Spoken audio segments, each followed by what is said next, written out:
Let's mic history को जानो।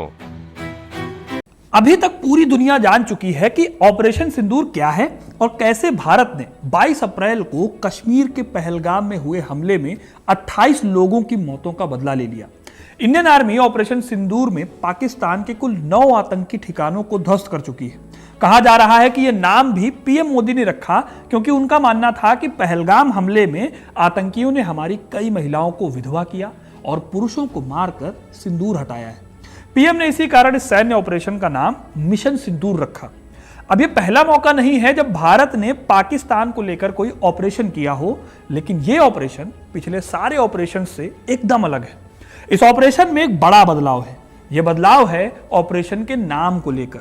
Operation सिंदूर पहला ऐसा ऑपरेशन है जिसमें आर्मी का शक्ति प्रदर्शन तो है ही साथ पहलगाम के आतंकी हमलों के पीड़ितों को श्रद्धांजलि भी है, यानी देश की भावना का पूरा ख्याल भी रखा गया है।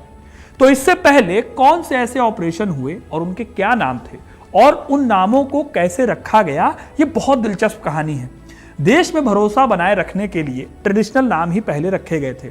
इसमें कभी भी ऑपरेशन की सीक्रेसी को मेंटेन करने के लिए नाम रखे गए, तो कभी कभी ऐसा भी हुआ कि भारतीय पौराणिक कथाओं से भी नाम लिए जाते थे। आज मैं आपको इंडियन आर्मी के ऐसे ही कई ऑपरेशंस के नाम बताऊंगा जो पाकिस्तान के खिलाफ चलाए गए थे। कैसे इंडियन आर्मी ने पाकिस्तान के छक्के छुड़ाए इन ऑपरेशंस में और कैसे आर्मी के बलिदान ने देश का मान बचा कर रखा, ये सब जानेंगे इस वीडियो में। तो वीडियो को इन तक जरूर देखिएगा, क्योंकि अपना इतिहास नहीं जानोगे तो खुद को कैसे पहचानोगे। अगर आप स्विगी से ऑर्डर करते हो और पैसे बचाना चाहते हैं तो आप एक्सिस बैंक के माई जोन क्रेडिट कार्ड को अप्लाई कर सकते हैं। ये credit card life time free है और इसके साथ कई सारे ऑफर्स भी हैं। लिंक डिस्क्रिप्शन में है, चेकआउट करना मत भूलिएगा। दोस्तों, वैसे तो भारत और पाकिस्तान के बीच कुल 4 जंगें लड़ी जा चुकी हैं। पहली 1947 में कश्मीर को लेकर लड़ी गई लड़ाई थी, दूसरी 1965 की लड़ाई थी और इसके बाद 71 और फिर 1999 की लड़ाई लड़ी गई। इन लड़ाइयों में और इसके बीच इंडियन आर्मी ने कई ऑपरेशन चलाए थे। इसमें पहले ऑपरेशन की अगर बात करें तो वो ऑपरेशन था ऑपरेशन रिडल, जो कि 1965 में भारत और पाकिस्तान युद्ध के दौरान चलाया गया। 1965 में पाकिस्तान ने अपना ऑपरेशन जिब्राल्टर और ग्रैंड स्लैम नाम के कोड ऑपरेशन चलाकर कश्मीर को अपने कब्जे में करना चाहा था। इसके लिए पाकिस्तान ने एलओसी को पार किया और कश्मीर में इसके खिलाफ ही इंडियन आर्मी ने ऑपरेशन रिडल चलाया था। रिडल का मतलब होता है पहेली, और इंडियन आर्मी ने सचमुच अपने ऑपरेशन में पाकिस्तान को एक पहेली में उलझा दिया था। इस ऑपरेशन को प्लान किया था उस टाइम के थल सेना अध्यक्ष जनरल JN चौधरी ने। इंडियन आर्मी ने ऑपरेशन के तहत लाहौर और सियालकोट पर हमला किया। पंजाब के लाहौर सेक्टर में भारतीय सेना ने इच्छगोइल कैनाल को पार करते हुए लाहौर के नजदीकी कस्बों जैसे बारकी और दोगराई पर कब्जा कर लिया। वहीं खेमकरन सेक्टर में आर्मी ने पाकिस्तान M48 पैटर्न टैंक्स को रोकने के लिए बाढ़ और कीचड़ का सहारा लिया। इस स्ट्रेटजी की वजह से 100 से ज्यादा पाकिस्तानी टैंक खराब हो गए और खेमकरन को पैटर्न नगर कहा जाने लगा इस टैंक के नाम पर। फिर राजस्थान में भारतीय सेना ने गडरा रोड, मुनाबाव और आसपास के एरियाज पर कब्जा कर लिया, जिससे पाकिस्तान की सप्लाई लाइनें जो हैं वो ठप पड़ गई। सियालकोट फ्रंट पर भी इंडियन आर्मी ने पाकिस्तानी जो डिफेंस फोर्सेस थी उनको भेदा और भारी नुकसान पहुंचाया। ऑपरेशन रिडल चलाकर इंडियन आर्मी ने पाकिस्तान के काफी हिस्सों पर कब्जा कर लिया था और पाकिस्तान को UN के पास जाकर युद्ध विराम के लिए, सीज फायर के लिए मजबूर होना पड़ा था। लेकिन 65 की जंग में सिर्फ यही एक ऑपरेशन नहीं चला, एक और भी ऑपरेशन था जिसके बारे में आज के टाइम पर कम बात होती है। इस ऑपरेशन का नाम था ऑपरेशन एब्लेज। ये चलाया गया था गुजरात के कच्छ एरिया में। इस ऑपरेशन के तहत भारत ने अपने वेस्टर्न बॉर्डर को सील कर दिया था। यह एक डिफेंसिव स्ट्रेटजी थी जिसने उस वक्त तुरंत तो असर नहीं दिखाया, लेकिन जब जंग छिड़ी तो वेस्टर्न बॉर्डर सिक्योर होने की वजह से इंडियन आर्मी बाकी हिस्सों पर अच्छे से काम कर पाई। इसीलिए इस ऑपरेशन की बात भले ही कम की जाती हो, लेकिन यह बेहद अहम मिशन था। लेकिन इस तरह के मिशन दोस्तों यहीं पर नहीं रुके। साल आता है 1971, जब पाकिस्तान और भारत दोबारा आमने सामने आए। उस टाइम पर 3 ऑपरेशन इंडियन आर्मी ने लॉन्च किए। पहला ऑपरेशन कैक्टस लिली, दूसरा ऑपरेशन ट्राइडेंट और तीसरा था ऑपरेशन पाइथन। दिसंबर 1971 में बांग्लादेश मुक्ति संग्राम के दौरान भारतीय सेना द्वारा ईस्टर्न मोर्चे पर शुरू किया गया यह ऑपरेशन स्ट्रेटेजिक रूप से बहुत इंपॉर्टेंट था। पाकिस्तानी सेना ने मेघना नदी के किनारे आशुगंज और भैरव बाजार जैसे एरियाज को अपना मजबूत गढ़ बना रखा था ताकि इंडियन आर्मी को ढाका तक ना पहुंचने दिया जाए। इंडियन आर्मी के सामने मेघना रिवर को बिना पुल के पार करने का बहुत मुश्किल चैलेंज मिला था, क्योंकि जितने भी पुल वगैरह थे वो पाकिस्तानी आर्मी ने डिस्ट्रॉय कर दिए थे। तब इंडियन एयरफोर्स ने हेलीकॉप्टर्स का इस्तेमाल करके आर्मी को दूसरी ओर पहुंचाया। इस स्ट्रेटजी को मेघना हेली ब्रिज या मेघना क्रॉसिंग भी कहा गया। इस ऑपरेशन ने पाकिस्तानी डिफेंस को चौंका दिया था और इंडियन आर्मी तेजी से ढाका की ओर बढ़ गई। अब दोस्तों, ये वो टर्निंग पॉइंट था जिसकी बदौलत बांग्लादेश में पाकिस्तान की 91,000 की सेना को आखिरकार सरेंडर करना पड़ा था। ऐसे ही एक और ऑपरेशन था, ऑपरेशन ट्राइडेंट या त्रिशूल, जिसके जरिए इंडियन नेवी ने पाकिस्तान के इंपॉर्टेंट पोर्ट कराची को निशाना बना लिया। 4 दिसंबर 1971 की रात को नेवी ने पहली बार एंटी शिप मिसाइलों का इस्तेमाल करके 3 पाकिस्तानी युद्धपोतों को खत्म कर दिया। इनके नाम थे पीएनएस खैबर, पीएनएस मुहाफिज और एक सपोर्ट शिप थी। यही नहीं, इंडियन नेवी ने इसके साथ ही कराची के ऑयल रिसोर्सेज और दूसरी कई फैसिलिटीज को तबाह कर दिया। यह नुकसान इतना ज्यादा था कि कई दिनों तक कराची पोर्ट से धुआं उड़ता रहा। इंडियन नेवी के इस ऑपरेशन ने पाकिस्तान नेवी की कमर तोड़कर रख दी और रही सही कसर ऑपरेशन पाइथन ने पूरी कर दी। ऑपरेशन पाइथन कराची पोर्ट को और ज्यादा नुकसान पहुंचा कर गया। ऑपरेशन ट्राइडेंट के 4 दिन बाद यानी 8 दिसंबर को इंडियन नेवी ने कराची पोर्ट पर फिर से हमला किया। यह हमला रात के अंधेरे में किया गया और इसका मकसद था कराची बंदरगाह की जितनी भी बची कुची ताकत है उसको पूरी तरह से खत्म कर देना। इस ऑपरेशन में भी मिसाइल, बोट्स और युद्धपोतों का इस्तेमाल किया गया। इससे कराची बंदरगाह पर कई और जहाज और ईंधन टैंक थे जो तबाह हो गए। इस ऑपरेशन ने दोस्तों पाकिस्तान की नेवी, ट्रेड एक्टिविटी, इन सब को पूरी तरह से बर्बाद कर दिया। इन 3 ऑपरेशंस ने 71 की जंग में पाकिस्तान को घुटने पर ला दिया था। लेकिन दोस्तों, पाकिस्तान की हरकतें इतने पर भी नहीं रुकने वाली थी। अगला ऑपरेशन आता है ऑपरेशन मेघदूत। 1971 के बाद 1984 तक दोनों देशों के बीच में मामला ठीक ठाक चला, लेकिन फिर पाकिस्तान ने कश्मीर में सियाचिन के क्षेत्र पर अपनी नजर गड़ानी शुरू की। सियाचिन जो है वो लद्दाख के काराकोरम रेंज में पड़ता है। इसकी ऊंचाई लगभग 23,000 फीट है। ये एरिया स्ट्रेटेजिकली इसलिए इंपॉर्टेंट है क्योंकि यहाँ से इंडिया जो है वो चाइना और पाकिस्तान की एक्टिविटीज पर आसानी से नजर रख सकता है।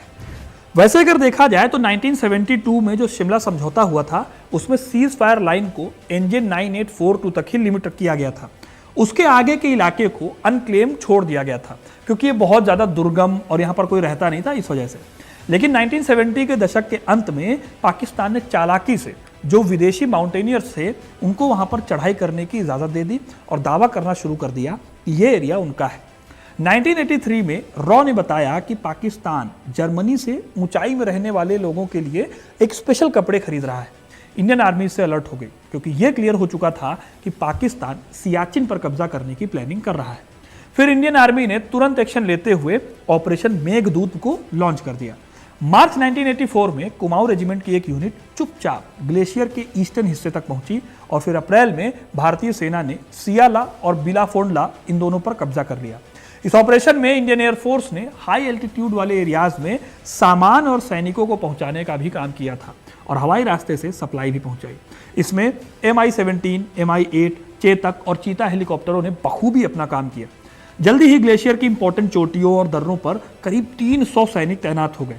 इंटरेस्टिंग बात यह है कि जब तक पाकिस्तानी सेना ने अपने सैनिकों को आगे बढ़ाकर जवाबी कार्रवाई की, तब तक इंडियन आर्मी स्ट्रेटेजिक रूप से जितनी भी इंपॉर्टेंट चोटियां थी और दर्रे थे उन पर कब्जा कर चुकी थी। 13 अप्रैल को भारत ने सियाचिन पर तिरंगा फहराया, जबकि पाकिस्तान वहां जाने की सोच रहा था मई में, यानी 1 महीने पहले ही इंडियन आर्मी ने एडवांस में ही उन जगहों पर कब्जा कर लिया जहां पाकिस्तान की आर्मी सोच रही थी कब्जा करने को। परवेज मुशर्रफ ने भी अपनी किताब में इस गलती को एक्सेप्ट किया था। इस तरह ऑपरेशन मेघदूत के जरिए इंडियन आर्मी ने पाकिस्तान की प्लानिंग को पूरी तरह से नाकाम कर दिया। दोस्तों, अगले जिस ऑपरेशन की मैं बात करने वाला हूं वो सिर्फ एक ऑपरेशन नहीं बल्कि अपने आप में एक जंग थी। ऐसी जंग जिसे जीतने के बारे में बहुत कम लोग सोचेंगे, लेकिन फिर भी इंडियन आर्मी ने इम्पॉसिबल को पॉसिबल करके दिखाया। मैं बात कर रहा हूं 1999 में हुई कारगिल वॉर के दौरान ऑपरेशन विजय की। ऑपरेशन विजय को भारतीय सेना ने मई 1999 में शुरू किया था। इसका मकसद था कारगिल के एरिया में जो भी हिस्से पाकिस्तान ने घुसपैठ करके कब्जाए हैं उन्हें वापस से हासिल करना। असल में कारगिल वॉर तब शुरू हुई जब पाकिस्तान के सैनिकों और कुछ आतंकवादियों ने एलओसी को पार करके कारगिल, द्रास और बटाली जैसे कुछ ऊंचाई वाले एरियाज पर कब्जा कर लिया। इंडियन आर्मी को इस बात का पता तब चला जब कुछ लोकल चरवाहों ने आर्मी को इसकी खबर दी। इसके बाद आर्मी ने ऑपरेशन विजय को शुरू किया। यह ऑपरेशन बहुत मुश्किल था क्योंकि दुश्मन बहुत ऊंचाई पर बैठा हुआ था और ऊंचाई पर जो दुश्मन बैठा होता है उसको नीचे अपने दुश्मनों को टारगेट करने में आसानी होती है। आर्मी को बर्फीली पहाड़ियों, बेहद मुश्किल और ठंड भरे रास्तों में लड़ाई लड़नी पड़ी। इस ऑपरेशन में कैप्टन विक्रम बत्रा, कैप्टन अनुज नैयर, ग्रेनेडियर योगेंद्र सिंह यादव और राइफलमैन संजय कुमार जैसे 500 से भी ज्यादा वीरों ने असाधारण साहस दिखाते हुए अपना सर्वोच्च बलिदान दिया था। करीब 2 महीनों तक चले इस युद्ध के अंत में भारतीय सेना ने लगभग सभी क्षेत्रों पर कब्जा कर लिया, उन्हें वापस पा लिया। आखिर में 26 जुलाई 1999 को भारत की जीत की घोषणा हुई, जिसे अब कारगिल विजय दिवस के रूप में मनाया जाता है।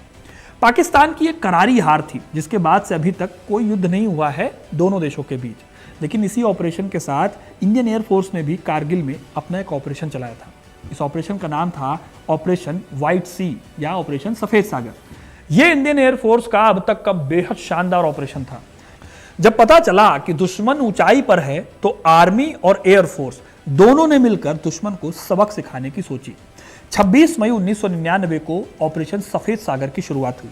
इस ऑपरेशन का मिशन था पहाड़ियों में छिपे पाकिस्तानी घुसपैठियों और सैनिकों को उनके ठिकानों से बाहर निकालना और आर्मी की हेल्प करना। हालांकि भारत ने यह साफ कर दिया था कि वो एलओसी को पार नहीं करेगा, फिर भी इंडियन एयरफोर्स ने बहुत ही ज्यादा मुश्किल जगहों पर सटीक हमले किए। इस पूरी लड़ाई में इंडियन एयरफोर्स ने पाकिस्तानी सेना का जो मनोबल था उसको तोड़ दिया। उनके अटैक्स ने इतनी तबाही मचाई थी कि जैसे ही पहाड़ों पर ऊपर से इंडियन जेटों की आवाज सुनाई पड़ती थी ना, पाकिस्तानी सैनिक दहल जाते थे और उधर उधर भागने लगते थे। धीरे धीरे कारगिल में भी सभी पोस्ट पर इंडियन आर्मी ने कब्जा कर लिया। इस ऑपरेशन में मिराज 2000, मिग-21 और मिग-27 जैसे लड़ाकू विमानों ने भाग लिया था। मिराज 2000 ने पाकिस्तान की आर्टिलरी को तबाह करने के साथ साथ दुश्मन की सप्लाई लाइन को भी काट दिया था। इससे जमीन पर लड़ रही इंडियन आर्मी को बहुत राहत मिली थी। इस ऑपरेशन के दौरान वायुसेना के एक विमान मिग-27 और मिग-21 को दुश्मन ने गिरा दिया, जिसमें पायलटों की शहादत भी हुई। फ्लाइट लेफ्टिनेंट कुंबलथ अशोक और स्क्वाड्रन लीडर अजय आहूजा जैसे वीरों ने भी अपना सर्वोच्च बलिदान दिया इस लड़ाई में। इस ऑपरेशन ने दिखा दिया था दोस्तों कि किसी भी मुश्किल हालात में इंडियन आर्मी और एयरफोर्स मिलकर पाकिस्तान या अपने दुश्मन को मुंह तोड़ जवाब दे सकती है। इस ऑपरेशन के बाद जिसकी मैं बात करने वाला हूं, उस पर उरी अटैक नाम से एक फिल्म भी बन चुकी है। साल 2016 में हुए इस ऑपरेशन का कोई नाम नहीं है, इसे सर्जिकल स्ट्राइक के नाम से ही जाना जाता है। इस अटैक में पीओके के कई एरियाज पर अटैक किया गया था। इसके साथ ही कई आतंकी ठिकानों को निशाना बनाकर इंडियन एयरफोर्स ने उरी में हुए हमले का बदला लिया था। असल में 2016 में उरी आर्मी कैंप में घुसकर कुछ आतंकियों ने जवानों पर अचानक हमला बोलकर उनकी हत्या कर दी थी। इसी का बदला लेने के लिए इंडियन आर्मी ने पीओके में जाकर बदला लिया था। इसके बाद से आतंकी घटनाओं को लेकर होने वाले अभियानों में काफी बदलाव आया था। जैसे कि इंडियन आर्मी ने कश्मीर और जम्मू के सेंसिटिव एरियाज में कई सर्च ऑपरेशंस चलाकर कई आतंकियों का एनकाउंटर किया और उन्हें मार गिराया। लेकिन इसके बाद भी पाकिस्तान की हरकतें अभी भी कम नहीं हुई थी। साल 2019 के फरवरी में जम्मू कश्मीर में पुलवामा में जैश-ए-मोहम्मद ग्रुप ने सीआरपीएफ के काफिले पर हमला कर दिया। इस हमले में बड़े पैमाने पर आरडीएक्स का यूज किया गया था। इसी हमले के जवाब में बालाकोट स्ट्राइक की गई थी, जब इंडियन एयरफोर्स ने पाकिस्तान के बालाकोट में जैश-ए-मोहम्मद के ट्रेनिंग कैंप्स पर अटैक करके कई आतंकियों को मार गिराया। यह हमला 1971 के बाद पहला बड़ा अटैक था, जिस वजह से दोनों देशों के बीच में कई सारी हवाई झड़प हुई।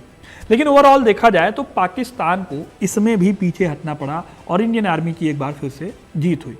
तो दोस्तों, ऑपरेशन सिंदूर से पहले भी इंडियन आर्मी और एयरफोर्स और नेवी ने पाकिस्तान को कई बार ऑपरेशंस में धूल चटाने का काम किया है।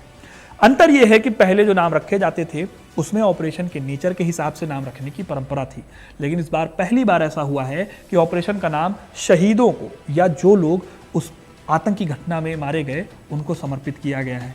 और इस बार भी पाकिस्तान को घुटने टेकने पर मजबूर किया इंडियन आर्मी ने। तो दोस्तों, ये थी कहानी उन सभी ऑपरेशंस की जो पाकिस्तान के खिलाफ इंडियन आर्मी ने लॉन्च किए या फिर पीओके में जाकर जिन्होंने ऑपरेशंस चलाए। आपको ये कहानी कैसे लगी कमेंट करके ज़रूर बताइएगा। वीडियो को लाइक और ज़्यादा से ज़्यादा शेयर कीजिए ताकि ज़्यादा से ज़्यादा लोगों को इंडियन आर्मी की सच्चाई के बारे में पता चल सके।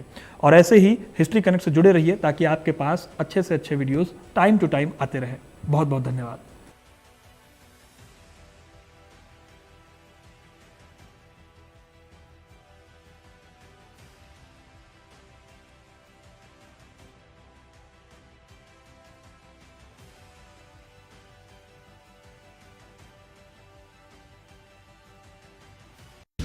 आप सुन रहे थे let's make more than radio. Follow कीजिए हमें हमारे सोशल मीडिया प्लेटफॉर्म्स पर। It's time for news. It's time for more than radio. Presenting the first radio news app, Let's Mic. Let's Mic, a news-based app on your phone where you get to watch and listen news, talk shows, interviews, radio show podcasts. On Let's Mic, you get all relevant information of TV, print, radio, podcast, and digital. Let's Mic talks about every segment of life.